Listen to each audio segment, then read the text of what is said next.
tarde, está no ar o Donos da Bola desta segunda-feira. Final de semana que não foi bom para a dupla Grenal. Vamos conferir os destaques do programa de hoje. No Beira-Rio, tudo parecia se encaminhar para a vitória, mas não foi o que aconteceu. O Colorado ficou no empate com o Palmeiras e viu do torcedor vaias após o final da partida. Os reservas do Grêmio reclamaram muito da arbitragem após perder para o Fluminense. Na minha opinião, foi pênalti. Na minha opinião. Ele explicou porque que ele não deu. É uma opinião dele. Não precisa nem do VAR para ver que foi pênalti. Essa é uma opinião minha. E como será que Odair lida com elas, as vaias da torcida? Se a torcida se achar no direito ou achar que tem que vaiar, que ela faça a sua manifestação. E o Grêmio só pensa nela também. A semifinal da Libertadores da América. O Flamengo tem uma grande vantagem. O Flamengo buscou os melhores.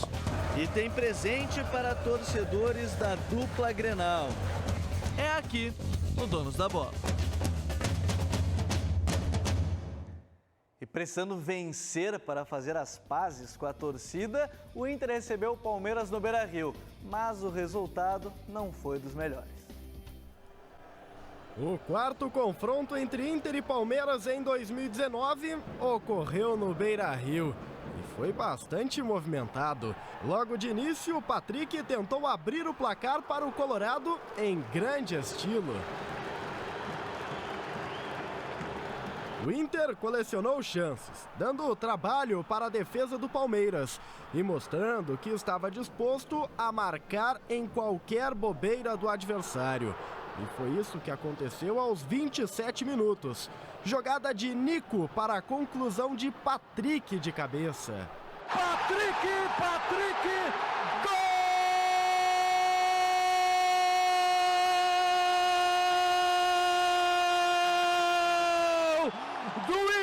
Internacional, pressão era forte, Nico foi pro fundo, botou pra área, Patrick meteu um melão na bola na pequena área.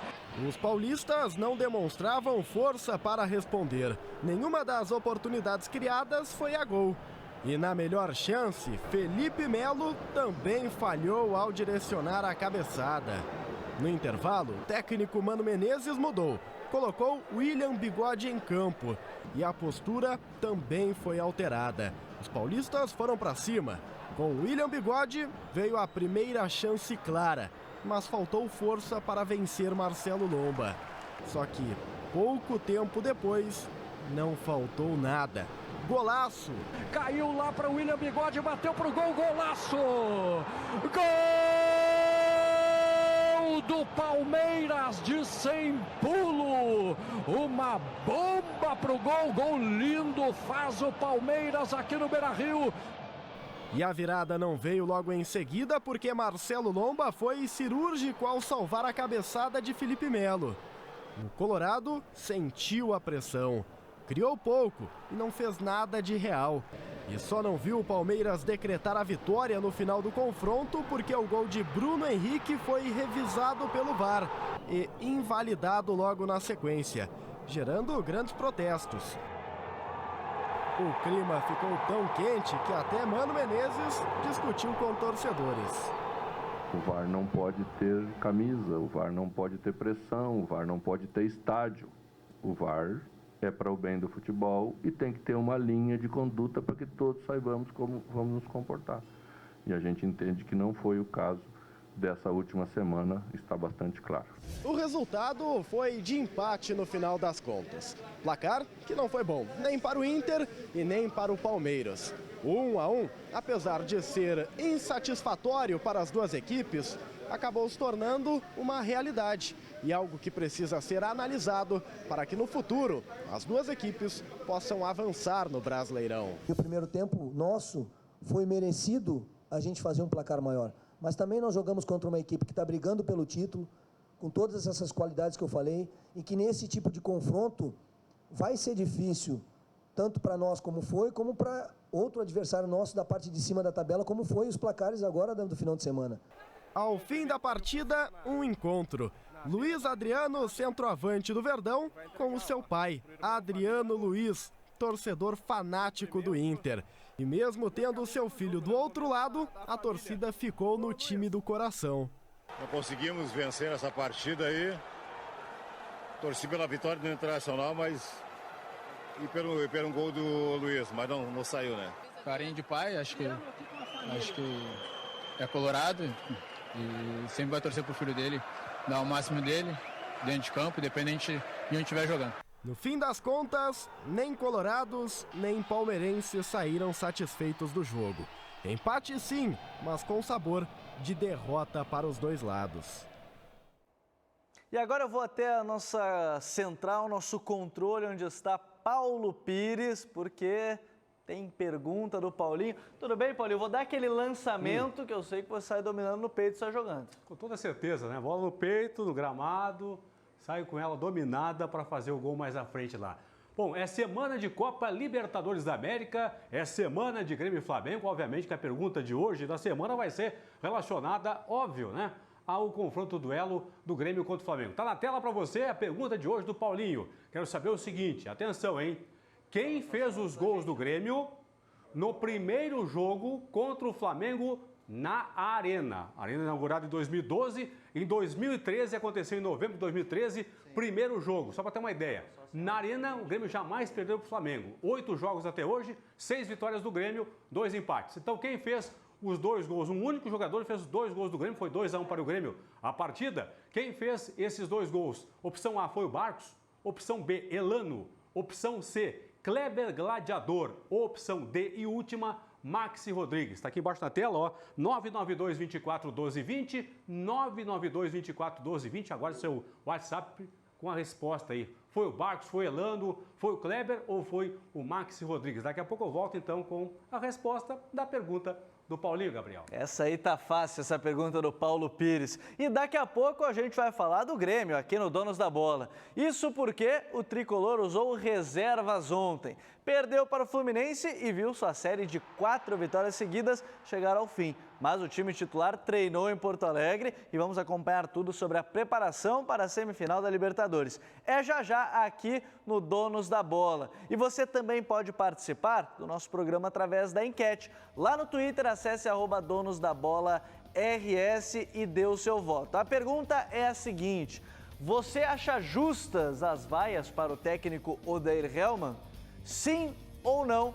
Participe, mande a sua resposta lá no Twitter, @donosdabolaRS. E nós queremos também a sua participação no nosso WhatsApp. Mande seu vídeo, sua mensagem no 519-9224-1220, 519-9224-1220. Você pode acompanhar o programa no Facebook e também no YouTube. Acesse Os Donos da Bola RS. Mas agora a gente vai ver, aqui ó, estão vendo aqui ao meu lado, todos os produtos aqui, ó. Tem animal, tem cachorro, tem seu pet, seu gato e quer ganhar um desses produtos aqui oficiais da dupla Grenal? Manda o seu vídeo com até 20 segundos mostrando por que o seu pet é torcedor da dupla Grenal. E aí você vai poder ganhar. Os 3 melhores do Inter e os 3 melhores do Grêmio ganharão estes produtos. Tem caminha da Arena, cama do Beira-Rio, tem bonezinho, tem o lencinho do Inter, tem lenço do Grêmio. Vá mandando aí a sua mensagem, 99224-1220. E agora a gente vai para a nossa redação, porque Taigor Jank já está por lá. Técnico Odair Hellmann, Taigor, que problemão, né? Vaia de torcida, ontem tentou se explicar das alterações. Que problema tá o Odair, hein? É verdade, Gabriel. Uma boa tarde para você, uma boa tarde para todo mundo que está nos acompanhando aqui no Donos da Bola. Uma panela de pressão para cima do Odair Hellmann, depois da perda da final da Copa do Brasil para o Atlético Paranaense. O jogo de ontem contra o Palmeiras também teve uma pressão muito forte, os torcedores contestando a mexida dele na segunda etapa, tirou o Nonato e colocou o Wellington Silva. E depois da partida, o técnico Odair Hellmann deu algumas explicações a respeito das alterações e também da pressão que vive nesse momento. Não, a gente não trabalha para isso, nem vem aqui nos jogos e nem vai todos os dias treinar e trabalhar para ser vaiado. Há um respeito, eu sou um profissional que respeito o torcedor, a sua manifestação, eu não respeito briga, não respeito agressão, não respeito entrar dentro de CT, entrar em aeroporto, aí já está passando de um ponto que não é uma situação profissional, e sim uma situação civil, né? Uma situação pessoal. E aí, em algum momento dentro do jogo, se a torcida se achar no direito ou achar que tem que vaiar, que ela faça a sua manifestação. E fez a manifestação, né? Ontem, durante o jogo contra o Palmeiras, o técnico Odair Helman comentando essa pressão. Quem teve muita pressão ontem também, Gabriel, foi o árbitro da partida, principalmente por um lance na segunda etapa, o gol do Palmeiras, que acabou sendo anulado pelo árbitro de vídeo. O árbitro viu um toque de mão do William no início da jogada, e o presidente do Palmeiras, Maurício Gagliotti, ele falou depois na sala de imprensa dos visitantes, reclamando bastante da arbitragem. A gente confere aqui o presidente do Palmeiras. A Sociedade Esportiva Palmeiras lutou muito para a gente ter tecnologia no futebol, para ter o VAR. Só que situações que vêm ocorrendo nos causam espanto, porque o VAR tem que ser igual para todos. O critério tem que ser único. Para todos os clubes tem que ser da mesma maneira. E não jogadas pontuais. Então, o que a gente vem a público dizer é o seguinte: o Palmeiras hoje está revoltado porque algumas situações envolvendo o VAR são pontuais. Para alguns clubes o VAR trabalha, para outros clubes o VAR não trabalha. Para alguns clubes é chamado VAR, para outros não é chamado VAR. E o pessoal está participando, mandando o recado. Por exemplo, o Matheus Pereira responde a pergunta do Paulinho, diz que é o Max Rodrigues. Será que é o Max Rodrigues que fez 2 gols? E o André Gomes diz: inexplicável a marcação do pênalti a favor do Grêmio. O pessoal pode seguir mandando seu recado lá no nosso YouTube, no nosso Facebook, Os Donos da Bola RS. Mas agora o Grêmio volta hoje aos treinamentos, de olho na partida contra o Flamengo, quarta-feira na Arena. Quem acompanhou o fim de semana do time titular do técnico Renato Portaluppi foi a Mauro Dornelles. Com foco total na Libertadores, os titulares do Grêmio permaneceram em Porto Alegre neste final de semana para se preparar para o jogo desta quarta-feira, válido pela ida da semifinal da competição contra o Flamengo, na Arena, às 9h30 da noite. E mesmo que evite falar sobre isso, é claro que o pensamento do tricolor está no tetracampeonato. O que foi feito de bom, o que foi feito de ruim, não é pensando no Flamengo. O Flamengo, eu vou dar uma coletiva para vocês na próxima terça-feira, aí vocês fazem todas as perguntas sobre o Flamengo. O time que vai enfrentar o rubro-negro tem 7 jogadores diferentes do que entrou em campo na semifinal do ano passado contra o River, quando o Grêmio conseguiu a vantagem de 1-0 na primeira partida. Além disso, o técnico Renato terá que administrar 2 desfalques. Na zaga, a ausência de Jeromel, que está parado desde o início do mês com lesão na coxa. No ataque, Jean-Pierre, fora desde o dia 20 de setembro, também por lesão muscular. Na defesa, David Braz vem correspondendo e será o titular. Se eu tiver a minha oportunidade, procurar ajudar a equipe com a experiência, né, apoiando, como eu venho fazendo, né? Todas as oportunidades que eu tive aí, eu procurei fazer isso, né? Procuro ajudar da melhor maneira possível, dentro de campo, fora também. Então, a gente está aqui para ajudar o Grêmio em busca das vitórias. O atacante Lua retorna à posição que o coroou o Rei da América na conquista do Tri em 2017. O jogador vem de boas atuações com a camisa tricolor e se recupera do tempo perdido fora do time. Esse tempo que eu não via começando as partidas, eu procurei trabalhar mais ainda, né? Acho que não tem que, nessas horas, o único jeito é você trabalhar, é você focar mais ainda. Então foi o que eu fiz. Independente dos desfalques ou equipe diferente da dos últimos títulos, a semana começou e agora é tudo Libertadores. Objetivo total no tetracampeonato. Estes são os titulares do Grêmio, porque os reservas ontem perderam no estádio Maracanã. Vamos acompanhar? Lances que mudariam a história de uma partida. Fuzilou Tassiano, defendeu o Muriel da bobagem no sistema de defesa da equipe do Fluminense. André jogou no PP, PP passou, invadiu o PP, o gol de empate do Grêmio, ajeitou, André não! Ele isola, joga pra fora do Maracanã. Chegou Darlan, botou pelo alto da boca, gol, corta de cabeça, Yuri ficou pro André, soltou a bomba, pé direito, ficou pro Tassiano, perdeu! É a segunda oportunidade com a casinha escancarada que perde o Grêmio, a primeira foi com o André, agora é com o Tassiano. E lances que realmente mudam a história de uma partida. perna canhota, bateu, Nenê, gol. Gol do Fluminense, Nenê. 6 minutos do primeiro tempo, etapa inicial, abre o marcador o Fluminense do Maracanã. Talvez demos um mole no início do jogo, que eu falei que era para ter muita atenção, que a gente tinha que trabalhar em cima da parte psicológica do Fluminense pela situação que eles vivem, mas infelizmente para a gente eles acharam um gol logo no início. E no comecinho do segundo tempo, Ione Gonçalves deixou bonito para Caio Henrique. Júlio César não conseguiu pegar. 2-0. Gol do Fluminense, Caio Henrique. O Grêmio seguiu tentando e errando. Tassiano, que eu diga, fez de Muriel uma muralha. E teve reclamação também. Será que foi pênalti neste toque no braço do Yuri? O juiz olhou no vídeo e segue o jogo. Após a partida, eu simplesmente queria escutar a opinião dele, por que ele não deu aquele pênalti, né? Que, na minha opinião, foi pênalti. Na minha opinião. Ele explicou por que ele não deu. É uma opinião dele. E ele falou que o adversário estava com o braço apoiado no chão. Eu falei que não. Quando ele caiu, ele puxou a bola com o braço. Quer dizer, eu não precisei nem do VAR para ver que foi pênalti. Essa é uma opinião minha. Agora, só um pouquinho. Congela essa imagem aí. Tá vendo o camisa 47? Ele é o Ferreira, artilheiro do Brasileirão de Aspirantes e com uma multa rescisória de 220 milhões de reais. Foi esse guri que ajudou o Grêmio a voltar ao jogo. Lance todo dele e gol de outro guri, Patrick. Voltou pro Ferreira, insistiu Gilberto, brincou Ferreira, chegou Patrick, gol! Gol do Grêmio, Patrick! Patrick marca para o Grêmio! Mas não era para ser. Fluminense 2-1. Foco total na quarta-feira. Mais um carioca pela frente. Com a mesma empolgação que os guris mostraram, mas sem os erros dos veteranos.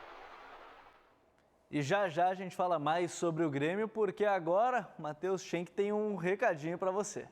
Isso aí, Gabriel. Vamos falar sobre sexo? Isso mesmo, porque sexo é vida. Por isso é importante para o homem tratar da sua saúde sexual. Disfunções sexuais tiram o prazer de viver.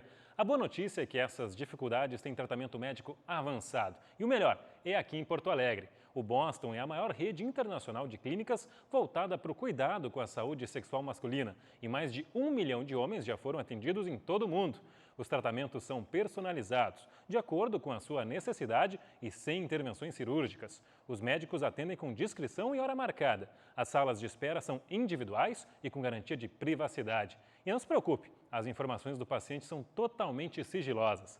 Volte a sorrir com uma vida sexual saudável. Agende uma consulta com quem entende do assunto. Ligue 0800 729 1111. Não espere mais. Tome a iniciativa. Ligue 0800 729 1111. Afinal, sexo é vida, Gabriel. E agora eu vou chamar o Taigor Janck, porque o técnico Renato... É difícil, Taigor, ele só tá pensando no Flamengo, né? É difícil ter pensado no Fluminense ali, só tá pensando no Mengão. Agora ele tira esse peso das costas, Gabriel, porque agora ele pode, de fato, focar apenas no Flamengo. Compromisso da próxima quarta-feira, 9h30 da noite, o Grêmio começando a decidir uma possível vaga na Libertadores da América. E claro que depois do jogo contra o Fluminense, o grande assunto da entrevista coletiva, o grande assunto a ser tratado com o técnico Renato era o jogo contra o Flamengo. E ele novamente falou sobre o adversário, que de acordo com ele é o favorito para o confronto. A gente ouve um pouquinho da fala do técnico Renato Portaluppi. O Grêmio está acostumado às decisões. O Flamengo também está. Só que o Flamengo tem uma grande vantagem. O Flamengo buscou os melhores. Eu falei outro dia na entrevista e volto a repetir. Se hoje você fizer um amistoso com a seleção brasileira contra o time do Flamengo, é jogo duríssimo. Se você pegar o time do Flamengo, tem 7, 8 jogadores a nível de seleção. Os que não são nível de seleção brasileira, seleção de outros países. E a rodada ela tem sequência hoje, 22ª rodada do Campeonato Brasileiro. São 3 jogos às 8 horas. Vamos conferir na tela. Lá na Arena Castelão tem Fortaleza e Botafogo, estreia do técnico Rogério Ceni. Na Ressacada tem Avaí e Bahia e no estádio Serra Dourada tem Goiás e Cruzeiro, a estreia do técnico Abel Braga. E a gente vai conferir como ficou, né, essa tabela de classificação, afinal já foram 7 jogos desta rodada. Vamos conferir a tabela. Tem o Flamengo líder ainda, 49 pontos, Palmeiras 46, Santos 41 e Corinthians 38. O Inter, com empate, segue na 5ª colocação com 37 pontos. Já o Grêmio é 7º com 34. Lá na parte de baixo, o Cruzeiro 19, CSA 19, Avaí 16 e a Chapecoense com 15 pontos. E a gente vai conferir como foram os gols, né? Afinal, a rodada ela começou no sábado e a gente começa com um jogo que não teve gol. Na estreia de Fernando Diniz como técnico do São Paulo, empate sem gols com o Flamengo de Jorge Jesus no estádio Maracanã. Já na Vila Belmiro, Sacha ia marcar um golaço, mas Naldo colocou a mão na bola. Pênalti que Carlos Sanches bateu para abrir o marcador. No segundo tempo, tabelinha de cabeça dentro da área. Evandro achou Eduardo Sacha após cobrança de escanteio. 2-0 e o Santos voltando a vencer após 4 partidas. Na Arena Corinthians, Ralf recebeu na entrada da área, tabelou com o centroavante e acertou um chutaço no cantinho. Corinthians 1, Vasco 0. Já na Arena da Baixada, Arthur Gomes aproveitou o cruzamento rasteiro de Eli Carlos para abrir o marcador para a Chapecoense. No segundo tempo, Nicão cobrou falta e contou com a ajuda do goleiro Tiepo, que não chegou na bola para empatar. Atlético Paranaense 1, Chapecoense também 1. E para fechar, no Independência, Thiago Galhardo, de pênalti, abriu o marcador para o Ceará contra o Atlético Mineiro. Mas o Galo buscou o marcador. Primeiro com Otero, que aproveitou o rebote de chute na trave para empatar. A virada veio num gol feio. E brigado, bate-rebate dentro da área, Igor Rabelo furou para finalmente Luan acertar o chute e decretar. Atlético Mineiro 2, Ceará 1.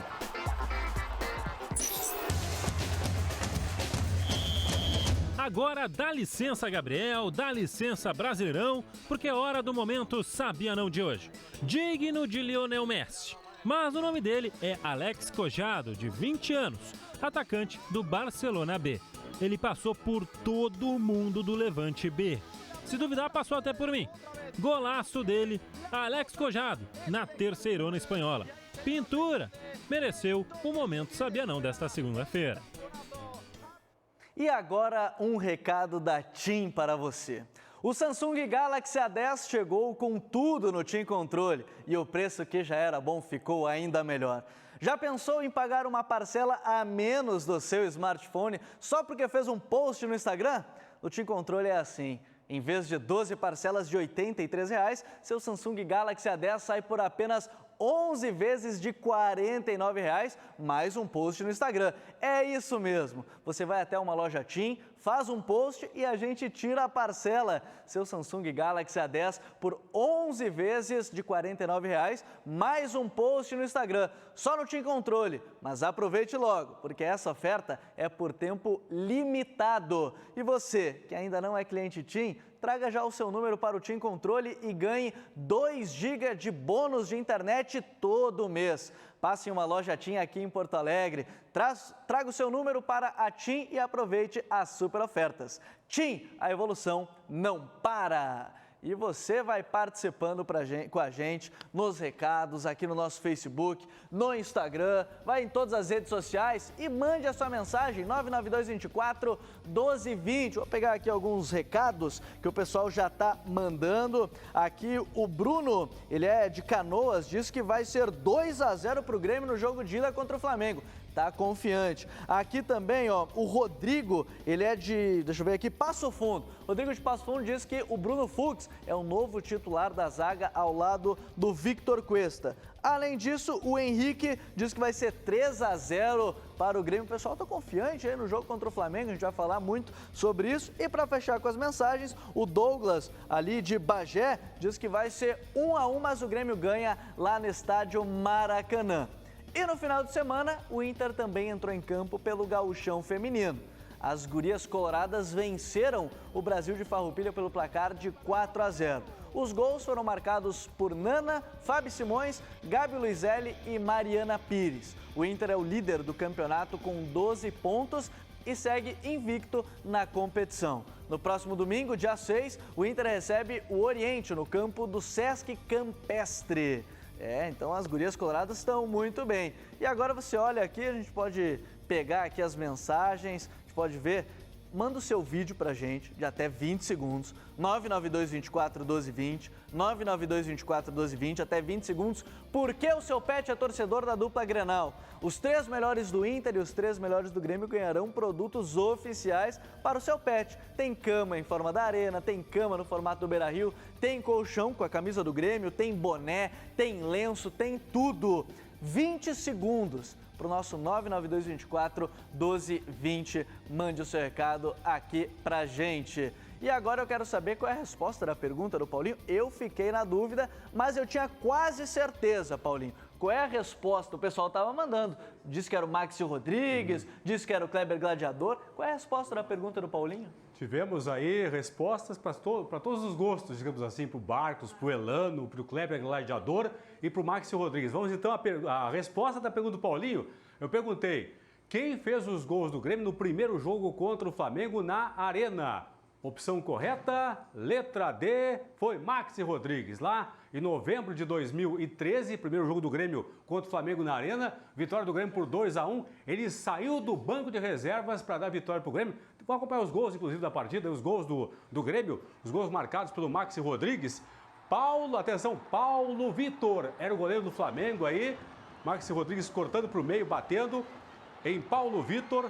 Aí o gol de empate 1-1, depois ele cortou para o meio da área e fez um golaço aí. Segundo gol da virada do Grêmio, 2-1 para cima da equipe do Flamengo. Deixa eu mandar aqui um abraço a alguns dos acertadores. Tivemos aí 32 acertadores. Alguns deles, o Paulo Capelete, lá de Juí, o Osni Lopes de Sapucaia do Sul, o Jorge de Caxias do Sul, o Jefferson de Rio Grande, Osmani de General Câmara, a Rosângela Griboski de Esteio, o Luiz Felipe de São Valério do Sul, a Luana Ferreira de Santa Cruz do Sul, a Denise aqui da capital e o garotinho Rian, que tem apenas 11 anos, sempre acompanha o Donos da Bola, que também acertou aí a pergunta do Paulinho. Só para ter uma ideia, o Grêmio venceu lá em novembro de 2013, 2-1, com 2 gols do Maxi Rodrigues. Grêmio que começou a partida com Dida Pará, Rodolfo Bressan e Alex Telles, Ramiro Souza Riveiros e Zé Roberto na frente, o Barcos e o Kleber. O Renato era o técnico do Grêmio, Jaime de Almeida, o técnico do Flamengo. Durante a partida entraram o Maxi Rodrigues, que fez os 2 gols no lugar do Riveiros, o Mamute, Yuri Mamute, que entrou no lugar do Zé Roberto, e o Elano, que entrou no lugar do Kleber. Portanto, primeiro jogo do Grêmio contra o Flamengo na Arena, 2-1 lá em 2013. Até hoje, jamais, atenção gremistas, jamais na história da Arena, o Grêmio perdeu para o Flamengo dentro de casa. Até hoje, 8 jogos com 6 vitórias do Grêmio e 2 empates na Arena, Gabriel. Então o retrospecto está ao lado, né? Está ao lado do Tricolor no jogo na Arena. E agora está chegando o pessoal do toque de bola. Vou pegar aqui a bola, já passar, o Paulete está chegando ali, passar para ele, porque tem o pessoal do toque de bola chegando, Alex Bagé, Roberto Paulete, César Cidade Dias, Sérgio Boas, todo mundo aqui para debater a dupla Grenal. A gente vai para o intervalo, não sai daí.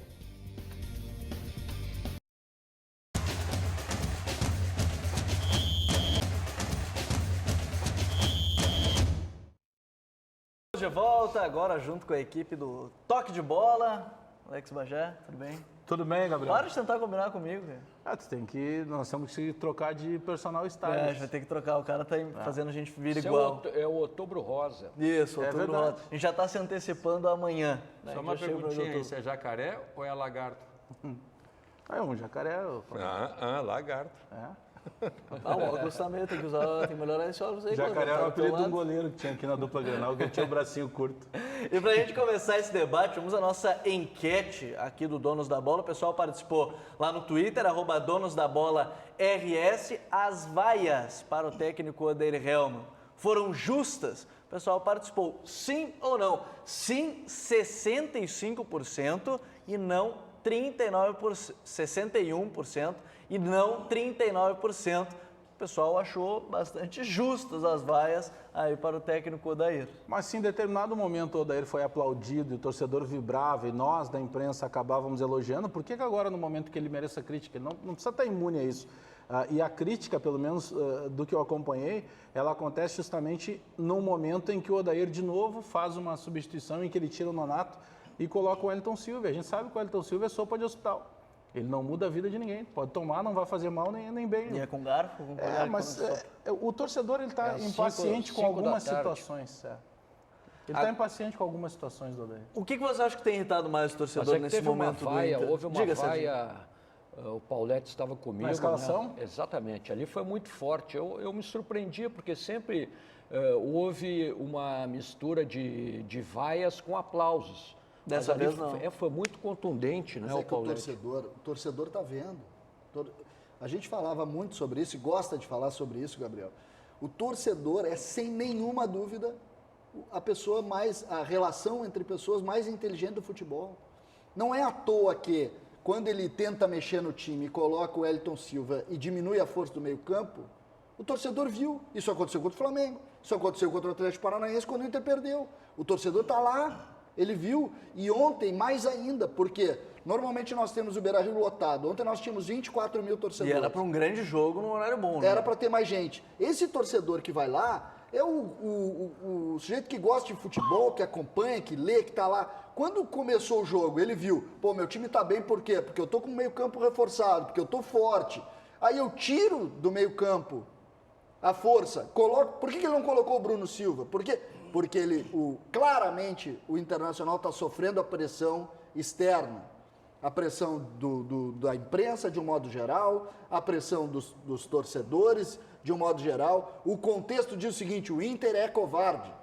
O Inter quando tem a postura de querer ganhar, o Inter não faz isso, principalmente nos jogos fora de casa. O que nós vimos ontem? Quando engrossou, preciso botar um atacante, porque eu preciso dar uma resposta. Não! Futebol não se dá com resposta, futebol se dá com organização e trabalho. E tem resposta no meio anímica também, não né? existe. Não existe. E a gente precisa aprender isso. E o que o Inter tem feito é cedido à pressão, claramente. O Inter tem diminuído após as substituições. Isso aconteceu em todos os jogos importantes do Inter no ano. Todos os jogos a gente vai notar. E isso, claramente, o externo está chegando no interno. E eu até vou te dizer, o pior interno, o Claudião sabe bem essa história, o Paulete também, o pior interno, que é o interno do clube. O clube está cobrando isso. O clube... Ali, as pessoas em volta do departamento de futebol, em volta do treinador, estão cobrando, olha, estão falando muito que tu é covarde para mudar. E aí ele tem cedido a pressão e piorado o time nas mudanças. Claramente ontem aconteceu isso. Quando ele tirou o Nonato e botou o Wellington Silva, o estádio veio abaixo. Veio abaixo. Até porque as críticas elas estão recaindo mais no Wendel do que qualquer outro. E o Nonato é um jogador que o torcedor gosta, ajuda no meio-campo. Mas eu acho que não foi a mudança de nomes. Foi a mudança de postura. O Inter mudou. E quem estava vendo o jogo ali, naquele momento, disse o seguinte: o que vai acontecer? Eu já estava com dificuldade. Eu vou tirar um do meio, eu vou ter mais dificuldade ainda. O torcedor entende, o torcedor sabe mais de futebol do que qualquer um de nós. Tu tá vendo o bichinho na lua daqui de tão longe. Isso não é o torcedor que está sabendo. Ele vaiou porque ele queria que saísse o Wendel, que o Patrick fosse para a lateral esquerda e o Nonato continuasse. Torcedor... para com essa, César. Tu tá achando que o torcedor vai lá com essa racionalidade toda? Não vai, ele vai pela emoção. O torcedor hoje entende muito mais de futebol do que a gente imagina. Ninguém entende mais de futebol do que o torcedor. Entende tanto que segue o que o contexto esportivo alinha para ele. Mas o contexto esportivo mais importante no futebol é o do torcedor. O que tem mais gente, o que tem mais voz. Quando o torcedor, de um modo geral, pede a cabeça de um treinador... ou de um jogador. Tu acha que o torcedor do Grêmio, por exemplo, ele não está certo em dizer que o André não pode jogar? Não mistura ainda. Te pergunto. Ontem entra o Wellington Silva, sai o Wendel, que estava sendo vaiado o jogo inteiro. Passa o Patrick para a lateral esquerda. Ia ter vaia? Não. Não sei. Não ia ter, não César. Sei. Não sei. Eu acho que não ia. Não sei, César. Mas claro talvez essa mudança fosse uma mudança que não causasse tanta dificuldade como... Seria a mesma dificuldade de abrir o meio e ia botar mais o atacante, mas sairia quem o torcedor queria, por isso que ele não é racional. Porque o Patrick poderia dar contribuição quando o Dudu caísse para dentro, como caiu todo o tempo, o Patrick iria para dentro também. Até poderia. Então agora, não seria uma substituição vaiada. Só que a substituição, essa recorrente foi só por isso. A substituição recorrente do Wellington Silva, é uma substituição recorrente, tem causado dificuldades no meio-campo do Inter. Mas se troca pelo outro nome que estava pedido pelo contexto do jogo ali, não teria problema nenhum. É claro que eu estou com uma questão conceitual aqui, e essa questão é conceitual, e tu pensa muito diferente, porque tu acha que a gente, que o componente, no caso, os formadores de opinião, carregam para o torcedor. Eu já não acredito mais nisso. Eu acredito que o torcedor hoje tem juízo exatamente de tudo que está acontecendo, porque o número de informações é tão grande hoje, e a facilidade de se buscar informações é tão grande, que ninguém entende mais do que o coletivo.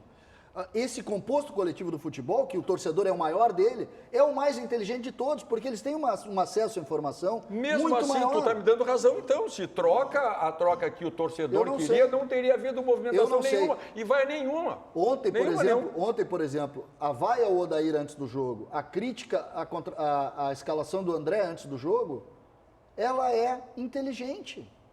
Aí tu está falando de outra coisa. Inteligente. Antes do ela jogo... Ela é o conjunto de diversas ações que determinam que eu cansei disso. Mas é por Mas isso aí mesmo. as críticas, por exemplo, elas estavam no Patrick, mas uma vez ele foi bem.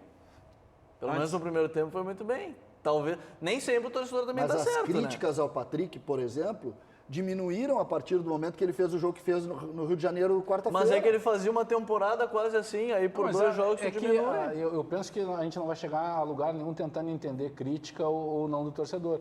Porque quando o torcedor foi chamado para lotar o Beira-Rio e botar mais de 50 mil lá, aí não tinha problema nenhum. Então só o que falta agora é eu considerar que o torcedor não tem o direito de vez em quando criticar. É claro que o torcedor está criticado, mesmo que essa página da final da Copa do Brasil ela tenha virado, o torcedor ainda está magoado com algumas coisas que aconteceram, que talvez, mesmo que o Odair fizesse diferente, o Inter não tivesse sido campeão. Mas o torcedor sentiu, e pelo menos da minha parte enquanto comentarista, eu analiso que o Odair pecou em algumas situações.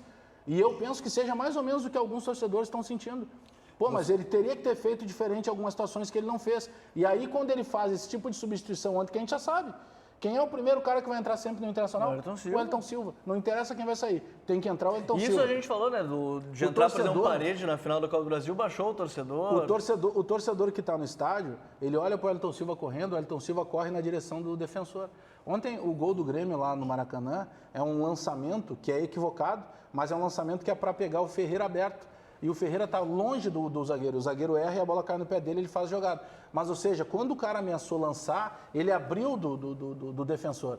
Cuidem o Elton Silva, isso o torcedor vê no estádio. Quando alguém ameaça lançar, ele corre para dentro Então, são essas coisas que o torcedor está vendo. E eu considero normal para um torcedor, o cara paga ingresso, ele não tem certeza se ele consegue no jogo, porque tem ingressos que vão para alguns favorecidos. Aí, na hora que ele é chamado, convocado, ele vai. Aí só o que falta agora ele chegar no estádio e não ter o direito de vaiar. Não, o torcedor está vaiando justamente nesse momento que ele considera o Odair um dos culpados pela perda do título. Mas o direito do torcedor tem sempre, tá?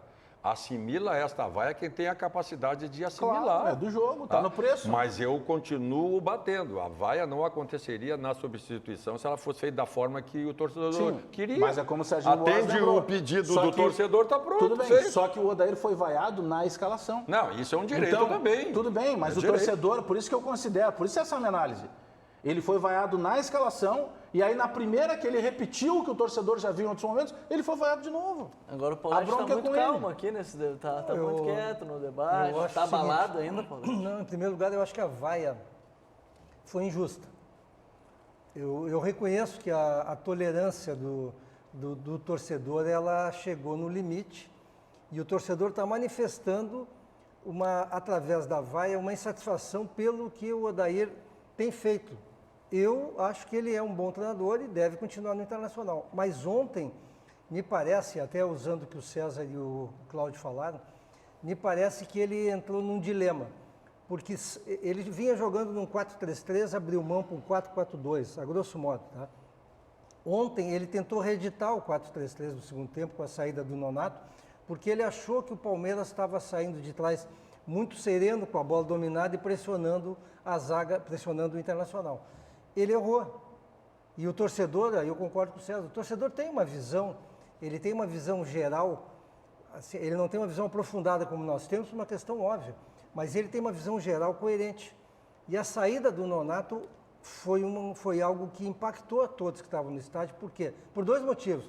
Primeiro, que o Nonato estava bem no jogo, e segundo, porque o Wellington Silva é um inútil do ponto de vista de desempenho.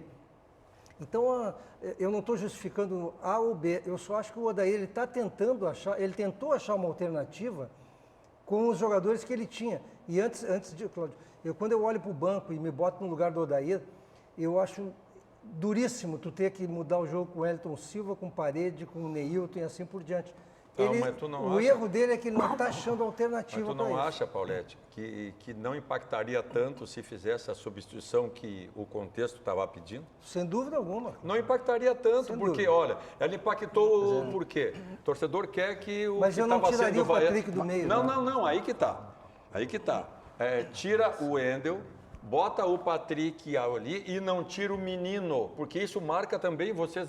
A gente aqui discute isso sempre. Mas os meninos são o que seguram muita coisa, porque tu está investindo sem dúvida neles. alguma não teria tido a vaga que teve. Mas eu vou até além.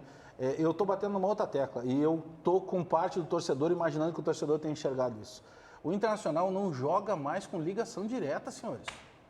E se tu pega lá, não é que o Nonato tenha que ser titular no Internacional. Só que ontem tu já não tinha o D'Alessandro, tu não tinha o Beltrán, tu não tinha o fulano. Quem é o cara que estava tentando concatenar a jogada? O menino. Se tu tira um menino e tu põe um que, eu não sei de onde é que viram, mas tudo bem, que é o veloz, que é o novo, como é que era o nome do jamaicano lá? O Usain Bolt. Não é rápido então, ele é. Mas só um pouquinho. Mas é o que eu estou dizendo, é uma questão de raciocinar simples lá para o torcedor. Tá, a gente precisa jogar tabelando. Até porque ontem o Internacional não tinha um 9, né? Não tinha 9 de ofício. Aí tu tira o tabelador. Ele poderia ter 52 anos. Tu tira o tabelador e aí tu põe um que vai correr de novo. Vai acontecer? Vai começar o balão de novo. Eu penso que tá isso na cabeça do torcedor. Entendeu? Eu sei que tem pressão, tem tudo, mas se o Odair era tudo aquilo que a gente imaginava, ele não pode estar entregando algo tão raso para fazer modificação. Gabriel, eu imaginei... É rasa a mudança dele. Imaginei a mesma coisa que tu, eu estava comentando. Talvez o Neilton entrasse, eu imaginei que ele fosse tirar o Nonato e colocar o Neilton. Então, mas é o que eu estou dizendo. Porque o pensamento do torcedor é esse. Não. Ele precisa botar alguém para pegar essa coisa redonda que é a bola e trabalhar. Aí ele põe um velocidade no balão. Eu bato na tecla de que qualquer um que entrasse no lugar do Nonato teria vaia. O problema foi a saída do Nonato, que é o jogador que estava dando consistência, menino da casa, com qualidade. Tirou o Nonato e põe o Neilton, dá na mesma, ninguém avaia ele. Duvido. A vaia é pela questão dele abrir mão de jogar. Gabriel, falou aí no Neilton. Aí o Mano olhou para o lado no banco dele, chamou o William, o Lucas Lima, que é segundo, terceiro reserva, e o Borja. Aí Neilton, Guilherme Parede, o que não, ao meu ver, o que não está dando também é o discurso da direção do Internacional, dando uma sustentação considerando todo o respeito ao trabalho do Odair, mas a direção do Internacional, ela é muito ufanista. E não pode falar que gasta pouco também, né? Porque tem jogadores bem... A gente já tocou na tecla Agora, eu vejo também uma situação. O Grêmio decidindo uma semifinal de Libertadores da América está incomodando muito o torcedor do Inter. O torcedor está com esse porque achava que podia estar lá, né? É um dilema para o torcedor. Não só isso, a sombra, e aí eu acho que o Serginho fez uma lembrança muito boa, mais uma vez. A questão do ambiente, ele é impactado pelo maior rival sempre. Sempre é impactado. E essa questão envolvendo, e o Grêmio foi, de certa forma, impactado quando foi eliminado pelo Atlético Paranaense. Vocês lembram bem que o Grêmio, naquele momento, sofreu o pior momento da temporada, foi naquele jogo lá. Mas aí porque tinha um 2-0. São contextos completamente diferentes. O fato de o torcedor do Internacional, não sei nem se... Eu concordo que ele olha e vê o que está acontecendo com o adversário. Só que o torcedor do Inter cansa daqui a pouco também, tudo tem uma justificativa. Aí ontem ficou bom, aí teve reclamação da arbitragem, porque não sei o quê. Claro, se a gente comparar que o Inter jogou com desfalques consideráveis no jogo ontem, acabou sendo um bom resultado. Não é de todo ruim tu empatar com o Palmeiras. É que o torcedor, ele está magoado por todas essas coisas. E porque o Inter, querendo ou não, se acertou, se errou, o Inter acabou de perder uma Copa do Brasil. Então o torcedor, ele se iludiu de chegar numa final. E aí a maneira que ele acabou perdendo, e é por isso que não tem como tirar esse rastro do Odair. Porque o torcedor está botando na conta a maneira que o Internacional se portou nos 2 jogos contra o Atlético. Eu acho que é exatamente esse o ponto, Bagé. O nível de tolerância do torcedor chegou... Sai igual perfume ruim, demora a sair. Chegou no limite porque ele tinha uma expectativa. Ele reconhece que não tem banco, como nós reconhecemos. Ele reconhece que o Internacional está tendo um bom desempenho. Porém, quando tu chega na final, tu tem que ganhar. Claro. Em casa. Não tem como pode perder para um time que é igual a ti, Exatamente. não tem nada demais. É isso aí. E aqui o pessoal vai mandando recado. Tem um já que a gente vai debater logo depois do intervalo. Já usou perfume ruim? Já. E demora pra sair, viu, Bagé? Eu tô sentindo aqui. E se alguém te abraça com perfume ruim, tu leva pra casa. Já é ruim, né? Porque aí os dois ficam. Só pra registrar que eu tô sentindo o ruim aqui. Não sei se é meu, viu? Aqui, ó, pessoal, por que e por quem esse VAR tá adiantando? É claro que tem vantagem o jogador do Fluminense. Será que algum momento isso vai mudar? Mas depois do intervalo. intervalo. Isso é o árbitro. E depois do intervalo a gente vai debater isso de Grêmio e Fluminense. A gente vai pro intervalo e já volta. Volta com Donos da Bola e Toque de Bola aqui na rádio e na TV Bandeirantes. O pessoal ia participando justamente com a mensagem do lance de pedido de pênalti, né, do Grêmio no jogo contra o Fluminense. O César, durante o intervalo, estava imitando como é que foi o lance. Não, e interpretou muito bem, viu, César? Tá muito bom. Não, mas é que eu queria falar sobre isso, tá? O pênalti naquele jogo, e aí nós vamos pegar vários lances que estão acontecendo. O VAR veio para ficar, o VAR é muito legal. A culpa não é do VAR, é do árbitro que olha. Tudo bem. Você não vai querer fazer aqui Tudo agora? bem. Não, eu interpreto para vocês depois, se vocês quiserem. E ele só reviu o lance porque alguém lá falou para ele, dá uma olhada no lance. É uma vergonha. Não, mas esse lance não existe. Mas a culpa é do árbitro. É uma vergonha. Vê se eu consigo interpretar. Não, claro que a gente vai pra grua aqui, vamos lá. Sujeito tá com a bola, tá? Sujeito tá com a bola, quem não tá na TV, o cara tá com a bola. Vai te machucar. Tá? Aí ele fica de costas pro André, vem com a bola, tenta driblar o André. Vocês imaginem essas que tá no rádio, imagina esse sair do André. E aí? Em determinado momento ele escorrega. E aí o César Cidade Dias cai. E a mão esquerda ele bota no chão. Claro que ele tem que ter apoio, e com a mão direita ele domina a bola. Que grande ele puxa pra ele. Não pode dominar com a mão. É pênalti. Culpa do VAR. Não, tu mandou a bola embora? Não pode dominar com a mão. Eu tava até filmando aqui. Não pode dominar com a mão a bola, é pênalti. Mas César... E o sujeito não dá um pênalti. Sabe o que o Gaciba tá nos ouvindo, né, Gaciba? Tá sempre nos vendo. Gaciba, pega o árbitro esse aí de ontem e diz o seguinte, meu filho, com a mão não pode jogar. Quando ele domina a bola com a mão, é falta, para. Foi dentro da área, que pena, pênalti. Se fosse fora da área, sabe o que ele daria? Falta. Porque não pode jogar com a mão. Até ele deu um lance do ganso assim. Aí eu tenho que ouvir argumento. Ah, não, mas quando usa a mão de apoio, pode. A mão de apoio era outra. Não, mas é que tá... Mas não é cachorro. O argumento da regra, ele fala nisso. Quando o jogador cai, para que ele use o apoio, a mão de apoio não é considerada, porque ele não tem como levantar se ele não usar um apoio. É que nesse caso eu concordo contigo, a da apoio é a mão esquerda, que já está no chão. É óbvio. E a direita é pior, porque ele não toca sem querer, ele movimenta a bola. A bola está indo na direção da linha de fundo, para quem está em casa e está vendo a repetição, a bola está indo na direção da linha de fundo e quando chega na mão dele, ela volta para dentro do campo. Não, tem jogador do Grêmio que quer pegar a bola dentro da área. Porque ele segura a bola. Tava na bola. Ele retém a bola para que ela volte para o domínio dele. Mas só para ficar claro, é que não é o pau no VAR. O VAR chegou para melhorar o futebol. O grande problema aí que o Gaciba tem que explicar é a maneira que está sendo mal interpretada a imagem. Porque não tem como brigar com essa imagem. Não tem como brigar. Mas a culpa não é do VAR. A minha interpretação aqui foi genial. Foi muito boa. Para quem está só ouvindo, vai depois no nosso Facebook. Mesmo, né? Vai lá no nosso Facebook e YouTube para ver a interpretação do César. O André, ele tá tão azarado, tão arruinado, que os caras que marcam ele podem jogar com a mão. Agora, eu vou falar uma coisa para vocês. Não dá para perder 6 pontos para esse time podre do Fluminense. Não, a dupla Grenal não venceu no Brasileiro. Brasileiro. Não ganhou o Fluminense, perdeu todos. 9, então, você já aumenta. aumenta. Eu quero saber, VAR, tá não correto, sei o quê. tá correto, não Serginho. pode perder 6 pontos para o Fluminense. Eu acho que vale a pena a gente deixar claro o seguinte, o VAR é uma máquina perfeita. O VAR coloca as duas linhas azuis e vermelha, o VAR passa frame a frame se precisar. Não, lance em 3D. O VAR tem super câmera lenta.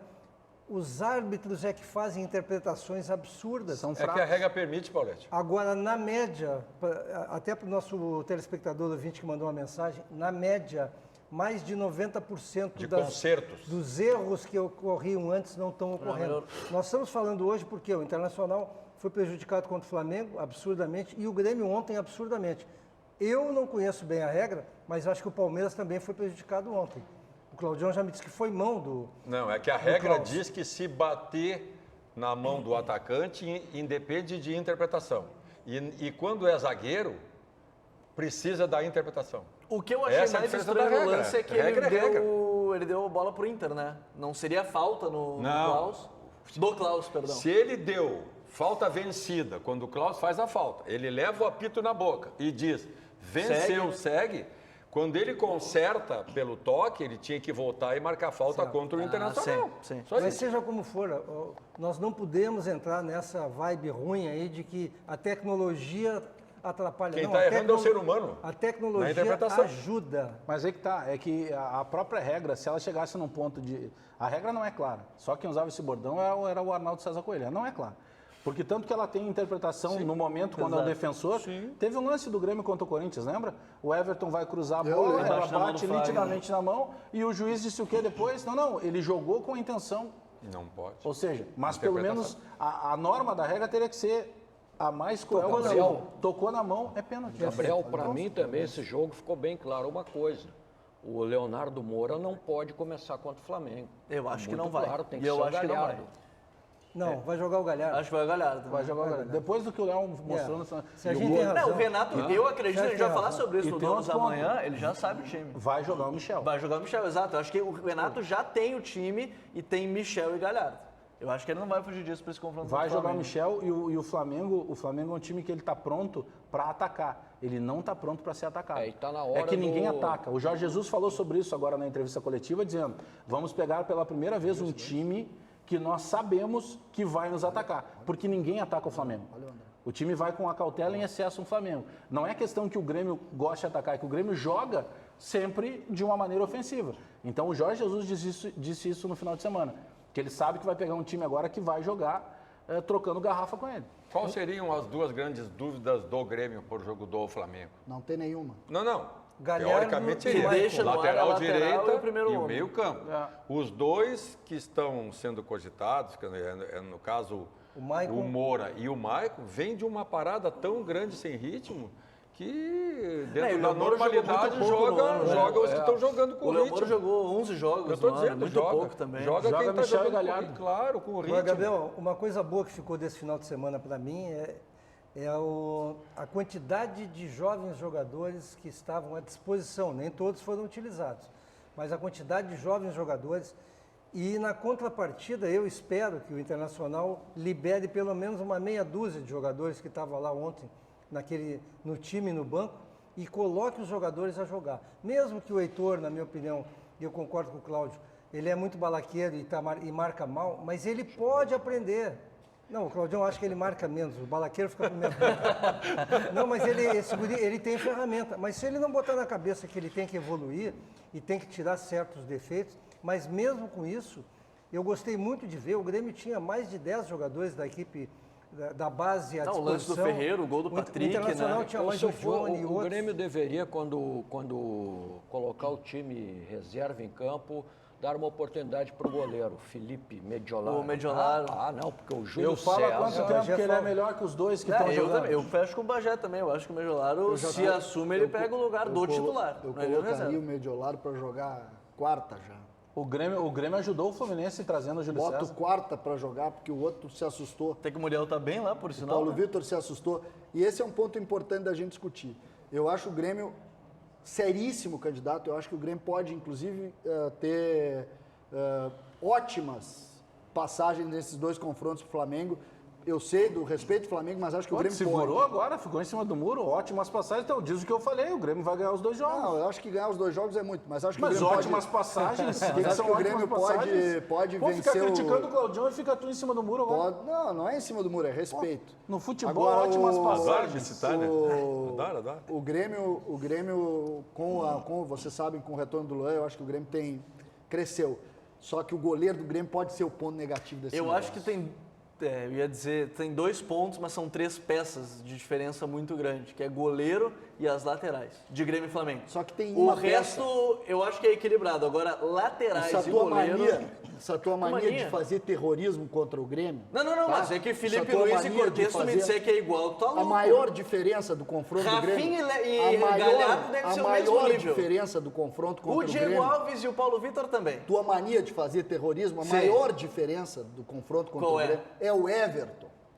Essa é a maior. Porque o Gabigol tem quase 40 gols no ano. O Gabigol é menor do que o Everton. Sim, a altura... Não, é menor do que o Everton. Não, mas o que me Bruno preocupa... Henrique é menor do que o Everton. E tu fala isso sabendo que eu considero ele um dos melhores atacantes do país, tu gosta de fazer terrorismo contra o Felipe Luiz e Cortez é a mesma coisa. A única coisa que eu me preocupo é que esse teu estado anímico, como gremista, eu só não vou dizer o que um gaúcho diria, tá?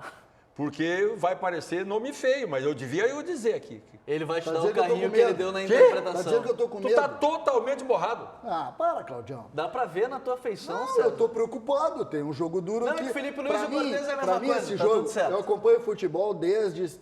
Eu sou de 69. Acredita, rapaz? Desde que o Inter lá com o Claudião... desde 70. Tu já sofria desde cedo, é isso? Eu sofri muito lá na minha Eu juventude. sei disso. Eu sei toda a história da Copa de 54, eu nasci em 76. Não, mas tô dizendo com a minha emoção, não lendo. E eu vivi, sofri muito. O conteúdo da carta de Pedro Vaz de Caminho eu também sei. Sofri muito com essa história do Claudião aí, daquele time que eles montaram lá na década de 70. Mas eu tenho que dizer o seguinte, um dos maiores jogos dos últimos tempos, ou dos maiores confrontos dos últimos tempos, nós vamos ver quarta-feira. E a gente vai debater muito isso amanhã, quarta-feira, quinta-feira, Grêmio e Flamengo. Aliás, só aproveitar, a gente tem uma audiência muito boa lá em Pelotas. Aproveitar para mandar um abraço, tive com algumas pessoas de Pelotas no final de semana e torcedores do Chavante.